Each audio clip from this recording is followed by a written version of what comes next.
My guest at this time is Dr. Tim Ball. He's a former professor of climatology at the University of Winnipeg.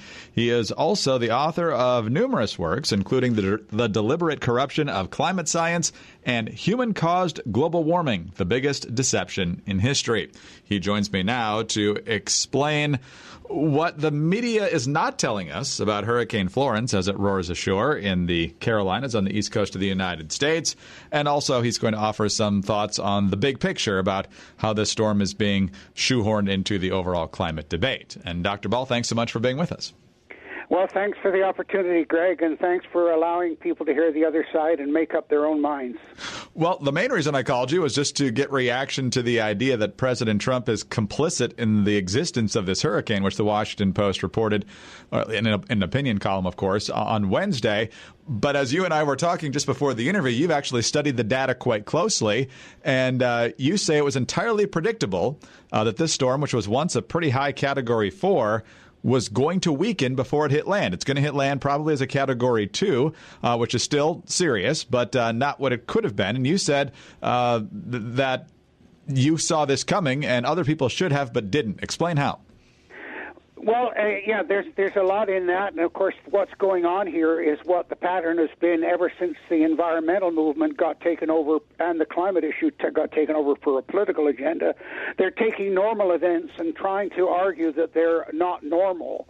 And unfortunately, government agencies like NOAA, the National Oceanographic and Atmospheric Administration, are complicit in this because, of course, they're the bureaucrats, they're the deep state that produce these fake news stories and can perpetuate them. And they're able to present what's normal as abnormal because people have no idea what normal is, particularly with regard to weather patterns.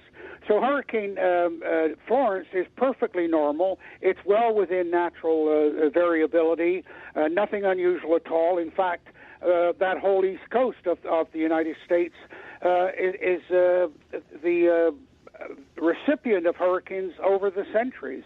I mean, Columbus wrote about the terrible ones that he experienced.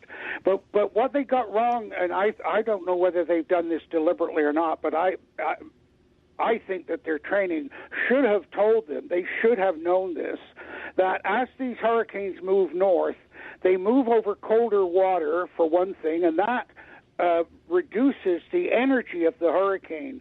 The hurricanes are driven by the water that's evaporated off the surface, and the heat energy that's used to evaporate that water is released back into the storm when it condenses. And that's called the latent heat of condensation. And to give you an idea, a moderate hurricane like Florence is, there's about 2 billion gallons of water an hour evaporating off the ocean. That is why once the hurricane gets over land and it's cut off of that source of energy, it dissipates very, very quickly. They rarely go beyond the Appalachians or that far in. But the other thing is that as these hurricanes form, first of all, they don't form within 8 degrees of the equator because there's no spinning motion to set them in that spinning formation. And then as they drift north, they get squashed down. The height of the atmosphere in which the weather systems occur, the top of it is called the tropopause. And the tropopause is twice as high, about 18 kilometers high over the equator, as it is at the poles, where it's about 9 kilometers. So these systems, as they move north, get squeezed down, get flattened out. And as they get flattened out, of course, that means that they spin less rapidly, which reduces the wind speed. And it's very much like the spinning of a skater. If you start spinning with your arms out and you start to pull them in, the rate of your spinning increases.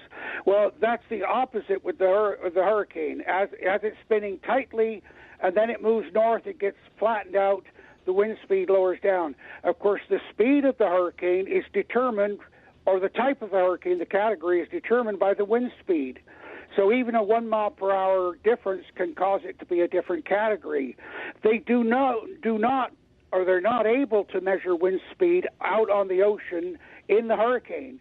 So what they do is they fly through the top of it with an airplane and get a one measurement of the wind speed at that high altitude, and then using a computer model, they estimate what the wind speed is at the surface. We know from all past hurricanes, including Katrina, by the way, that they overestimate the wind speed, which of course allows them to push it into a higher category. Exactly the same thing happened with Katrina.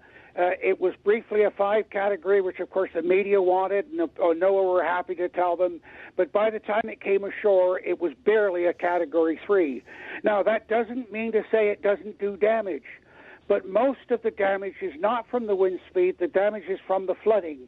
The greatest loss of life from hurricanes is from flooding. For example, in 1900, a hurricane hit Galveston, Texas. They had built earthen dikes to protect against the flooding. The hurricane blew right through those dikes, and 12,000 people drowned in that hurricane. And the same thing was true of Katrina. The Army Corps of Engineers wanted to reinforce the dikes. The environmentalists stopped them from doing it.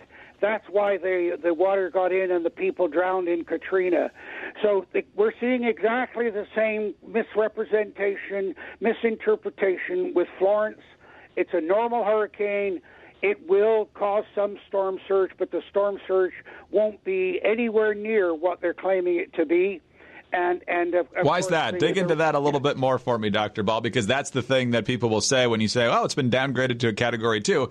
They'll say, yeah, but it's when it hits the coast, it's going to be really slow. It's going to dump maybe even 2 feet of rain in some places, and it's the storm surge that's really going to be the problem here. But you're saying that's even going to be less than expected. Explain why. Yes. Well, because the atmosphere has a weight to it, and that weight pushing down on the surface of the Earth compresses on the ocean compresses the ocean. It doesn't affect the ground because it's too dense and heavy. But over the oceans, the sea level varies considerably from region to region simply with the atmospheric pressure. The lowest pressures we record are in hurricanes. So the greatest bulging up, if you want, of the ocean occurs under a hurricane.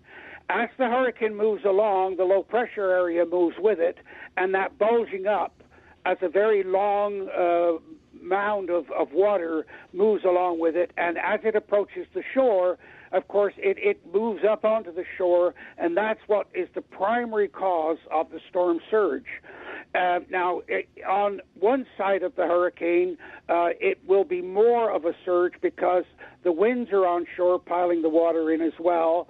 And also, if it occurs at high tide, it will have a greater surge. So you need to look at all of those factors, but the primary factor determining the height of the surge is the atmospheric pressure. The atmospheric pressure in Florence, the last I looked, was 955 millibars, which is not particularly a low pressure, and therefore that indicates that this storm surge will be significantly less than they're claiming it to be. And so that's why I'm saying that the surge potential. Now, the amount of water in the atmosphere, of course, yes. But because the hurricane is spread out now, it's going to be the same amount of water that was concentrated in a much smaller area of the hurricane over a much wider area. So you'll get heavier rainfalls all the way from northern Florida right up to New York State. But the intensities of it will be reduced. The only place that it's potential for higher is where the storm moves in up over the Appalachian Mountains. And as the air is lifted, that causes an increase in rainfall, so that you could see on the eastern side of the Appalachian Mountains is where the greatest potential for rainfall is. But relative to all previous hurricanes, it's not going to be that dramatic. Lastly, let's get to the topic I was originally contacting you to speak about, and that's the idea that President Trump is complicit in the existence of this hurricane, largely because, according to the Washington Post opinion page, that he backed out of the Paris Climate Accords and that the world simply isn't doing enough to stop this sort of thing from happening. Well, of course, there's a couple of things happening. One is he got out of the Paris Climate Agreement, and I must disclaimer here, I was invited to be part of the group to advise him what to do about the Paris Climate Agreement. We told him don't try to get out of it on the basis of bad science, although the science is not justifying it, but to get out of it because it's a bad deal. And so that's what he did. We were told that Ivanka wanted him to sign it, and he, of course, listens to Ivanka, but what we did was we said, show Ivanka what the deal is, and she agreed right away as a businesswoman. But to add to that, if the full Paris Climate Agreement was implemented, in other words, if every single nation that signed on to it or was involved in it, and the U.S. was part of that, if every one of them reduced the CO2 levels that the agreement wants, here's what Bjorn Lomborg, the environmental skepticist, statistician, calculated. He calculated that the climate impact of all Paris promises is minuscule. If we measure the impact of every nation fulfilling every promise, by the year 2030, the total temperature reduction will be 0.086 degrees Fahrenheit by 2100. In other words, less than 1 degree by the year 2100. And of course, that is within the range of error of all of their estimates. So this is why Trump is fully justified in getting out of the Paris Agreement, and hopefully he'll keep it going. He, by the way, has just hired on board with John Bolton, William Happer. Happer is a physicist from Princeton who's been fighting the global warming issue from the start. And he's joined John Bolton's staff because they're going to negotiate trade agreements with Europe. And Europe, of course, are putting the Paris Climate Agreement as a requirement for any agreement. And so Trump is also dealing with that at the same time. A lot to keep in mind, both in the short term and the long term. Dr. Ball, always fascinating to talk to you. Thank you, sir, for your time today. Well, thank you again, Greg. And as I said, I really appreciate the opportunity. Certainly. Dr. Tim Ball is a former professor of climatology at the University of Winnipeg. He is also a published author, including books such as The Deliberate Corruption of Climate Science and Human-Caused Global Warming, The Biggest Deception in History. I'm Greg Corombos, reporting for Radio America.